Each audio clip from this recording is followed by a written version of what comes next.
idea original basada en estos fenómenos, la observación inicial de que las células cancerosas inexorablemente han interrumpido su maquinaria mitocondrial, de lo cual además emanan muchos otros rasgos, por ejemplo, la anulación de la apoptosis, que depende de señales mitocondriales, la prueba de concepto de que verdaderamente el metabolismo está en el núcleo de esta cuestión, nos dice que son lesiones hipermetabólicas, eso está claro, es objetivable. Lo que no nos dice el PET es cómo consume ese sustrato. Pero se puede medir básicamente por cociente respiratorio. O sea, esa enorme cantidad de sustrato que las células cancerosas, el tejido canceroso absorbe, no es oxidado, es fermentado. No hay discusión. Lo interesante es qué podemos hacer al respecto. ¿No? ¿Qué podemos hacer al respecto? Recordemos entonces que en apretada síntesis, este cuerpo de conocimientos e intervenciones, validadas por 11 años ya de trabajo clínico, pueden resumirse diciendo que en primer lugar, son 3 pasos, el primer lugar es la coerción o la limitación de sustratos fermentables para las células cancerosas, número 1. Eso implica entonces una serie de intervenciones nutrifarmacológicas, la cetosis, la dieta cetogénica, los inhibidores ya farmacológicos de la gluconeogénesis hepática. El principal aporte de un cerrojo cetogénico del cáncer, al menos de los tumores que son PET positivos, de aquellos que verdaderamente consumen una enorme cantidad de glucosa por unidad de tiempo en plan de fermentación, depende mucho más de la parte termodinámica, depende de la restricción, por eso se habla de restricción calórica, ayuno, etcétera, que de la naturaleza de los alimentos. Ya veremos en otras presentaciones cómo las reducciones tumorales son posibles, aún con una dieta de calidad estándar, pero muy menguada en calorías. Estos son experimentos fácilmente replicables en el laboratorio. Recuerden de todas maneras que esto es en especies inferiores, no son trasladables por las razones que vimos, el cociente de encefalización y otras cosas. Vamos a ver entonces un minutico. Esta presentación extemporánea, se llama Rutas Metabólicas y Supervivencia, 60 millones de años de evolución en la encrucijada del cáncer. Y 60 porque es más o menos la historia de los homínidos, no la ruta entera, que es infinitamente más compleja. Perdón, estaba diciendo sucintamente. La primera es la restricción, la constricción, la supresión de sustratos fermentables para las células tumorales. ¿Sí? El segundo punto es el principio de Woods, ya lo vimos, es la intervención con análogos estructurales. Gran parte del avance que hemos hecho en clínica es el uso de análogos estructurales no metabolizables. El principio de Woods, el principio de inhibición competitiva, tiene un modelo clásico en el metotrexate, ya sabemos. Entonces, el ácido fólico es usado para la replicación del ARN y el metotrexate es un análogo estructural no metabolizable del ácido fólico que interrumpe, mete un palo en la rueda de la replicación celular. Hay muchos otros candidatos, obviamente las moléculas a competir son glucosa, glutamina, que en este caso no es por fermentación, las células cancerosas pueden usar glutamina como fosforilación a nivel de sustrato, se sabe esto, es muy claro. Otras moléculas probables candidatos de ser competidas son, por supuesto, el glicerol, el ácido pirúvico. Ni hablar, bueno, hay también la cuestión de los aminoácidos glucogénicos, la alanina es un ejemplo clásico, es decir, todas estas cosas deben ser tenidas en cuenta en el segundo punto y en el primer punto, es decir, el punto de la constricción de sustratos, que no le queremos dar sustratos fermentables a las células cancerosas, eso es posible en clínica, es difícil pero es posible, y el uso de análogos estructurales. Hay candidatos, vamos a ver, desde el ascorbato, que es una hexosa, hasta el 3-bromopiruvato, la 2-deoxiarabinosa, metilglioxal, citrato. O sea, pensando de esta manera, nuestro grupo encontró ya hace 11 años una serie de rutas posibles, en principio teóricamente, pero después ya claramente factible en clínica, para hacer este segundo punto que es la inhibición competitiva por análogos estructurales. Y en tercer punto, y esto se parece ya más al futuro, es la inhibición enzimática, es decir, las enzimas ratiolimitantes que sostienen la viabilidad de la célula cancerosa, concretamente glucólisis y gluconeogénesis, que podríamos decir que es más o menos lo mismo ida y vuelta,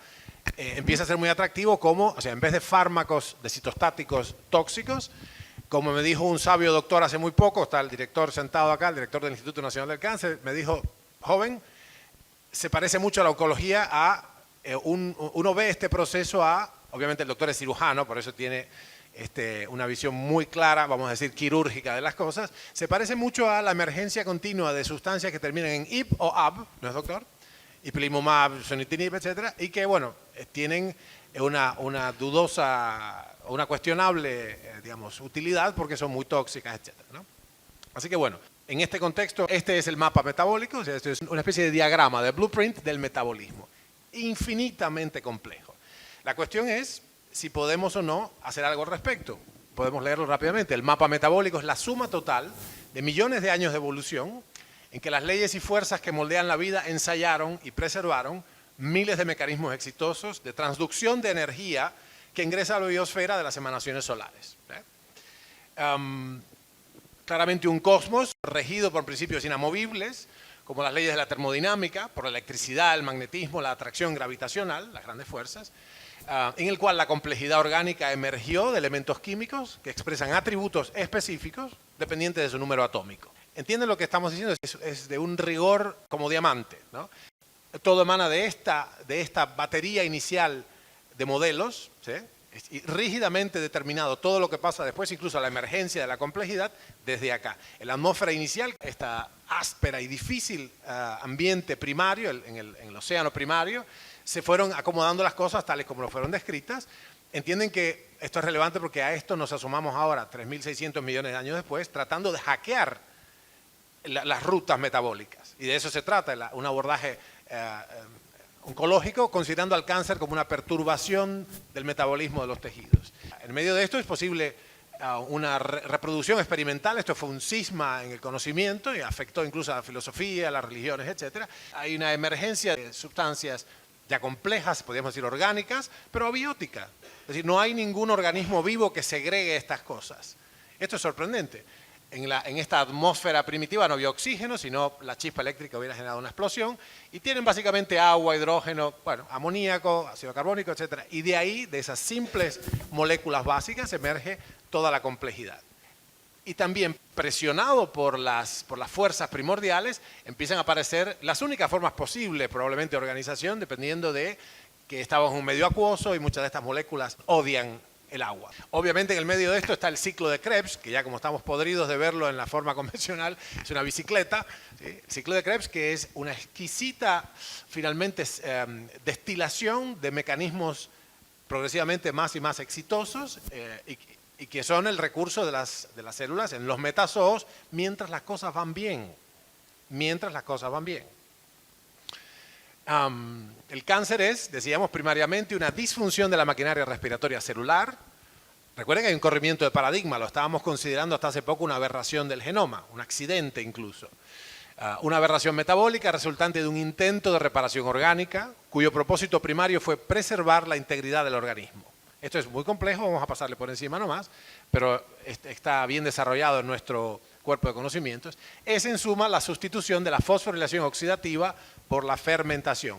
Y esto es incontrastable, o sea, de esto hay evidencia empírica y se puede una y otra vez comprobar, y el PET scan es la prueba. La glucólisis es la ruta metabólica que transforma la glucosa en piruvato. La energía libre así generada se emplea para formar moléculas con enlaces de alta energía. La cuestión es, dice Warburg, no hay célula cancerosa cuya respiración esté intacta. ¿Sí? Lo vimos antes, estructuralmente rota la mitocondria, ya fotografiado. En el cáncer esta ruta, la glucólisis, está aumentada hasta 200 veces. Y esto es citando directamente a la Biblia de la oncología, que es el de Vincent DeVita Jr., dice, mientras más altamente glucolítico es un tumor, más maligno, anaplásico e invasivo es dicho foco. Esto no hay vuelta de hojas, esto es así. Hay consenso al respecto. ¿Es posible, me pregunto entonces, hackear? Es una pregunta medio retórica porque ya lo venimos haciendo, pero ¿es posible entonces hackear una o varias de las antiquísimas rutas metabólicas forjadas en el curso de la evolución? ¿Será posible acaso hackear ese proceso? En nuestra investigación en el Ártico usamos este chip que ustedes ya creo que conocen, todos los que vieron, se llama Dexcom, es un chip de monitoreo continuo de la glucosa intersticial. O sea, lo ponemos, se inyecta en el cuerpo. Con esto fuimos nosotros, todos los miembros de la expedición, en Nunavut, en el Ártico canadiense, y también los hicimos usarlos a los Inuit, ¿no? Y esto nos permite monitorear continuamente y ver el impacto en el estatus nutricional, el estatus energético de la dieta Inuit tradicional, que ya se sabía, era una cosa bien conocida, que los Inuit no tenían cáncer.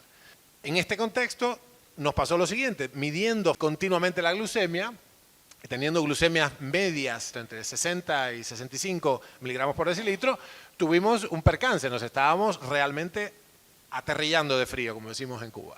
Y en el medio de esto, esta es la vivienda de ocasión, pudimos encontrar en nuestro último paso en Rankin Inlet hacia el Ártico, ya sin árboles, una señal y escribimos a nuestro equipo acá, tenemos muchísimo frío, ¿qué hacemos? ¿Qué se les ocurre? Y lo que nos dijo mi santa esposa, que está por allá, es tomen whisky. Todo un asunto, porque conseguir whisky en el norte de Canadá es virtualmente imposible. No está prohibido, pero es, ¿cómo se dice? Frowned upon, es mal visto, porque tienen una historia con el whisky y los pueblos originarios de toda América, ¿no? Bueno, whisky tomamos, porque conseguimos, nos hicieron, ¿no?, una botella, y empezamos a ver que, upsí, recuerden que estábamos en estado de cetosis nosotros, estábamos con dieta cetogénica y régimen paleolítico, y midiendo la glucemia cada 5 minutos, y notamos que el alcohol deprimía rápida y consistentemente la glucemia. Upsí, qué interesante. Entonces nos dimos a la tarea de investigar profundamente, tuvimos un problema, en fin, tratamos. Ya de vuelta en el escritorio nos dimos cuenta que la hipoglucemia que produce el etanol se debe a la inhibición de la LDH. Y eso inició este evento raro, surgió en el terreno, abrió una compuerta, la compuerta de la idea de si podemos entonces usar inhibidores no tan alegres como el etanol, pero inocuos en general para el cuerpo de los hospederos, inocuos por lo menos en cierta clase de uso, para bloquear enzimas responsables de estos procesos que son centrales en el cáncer. En vez de bombardear con napalm el campo enemigo, tocar las bisagras, ¿sí? Es una idea reveladora, ¿no? Hay otros candidatos, la exoquinasa, por ejemplo, para inhibir, la fosfofructoquinasa, son todas enzimas radiolimitantes de estos procesos. Podemos hacer un abordaje ecológico, digamos, y en términos de inhibición competitiva, las sustancias que ya hemos probado y son eficaces en grado variable, dependiendo del individuo y la patología y la circunstancia en la que se encuentra el individuo, son el citrato, el metilglioxal, el tremonopiruvato, el dicloroacetato. Esto hemos usado enorme. No creo que haya ningún otro laboratorio de investigación o centro de tratamiento que tenga la experiencia que tenemos nosotros en el uso de análogos estructurales no metabolizables de la glucosa. Estos son otros targets, otros términos de la conversación. Se sabe que los cuerpos cetónicos son inhibitorios en sí mismos de la glucólisis, de las células cancerosas.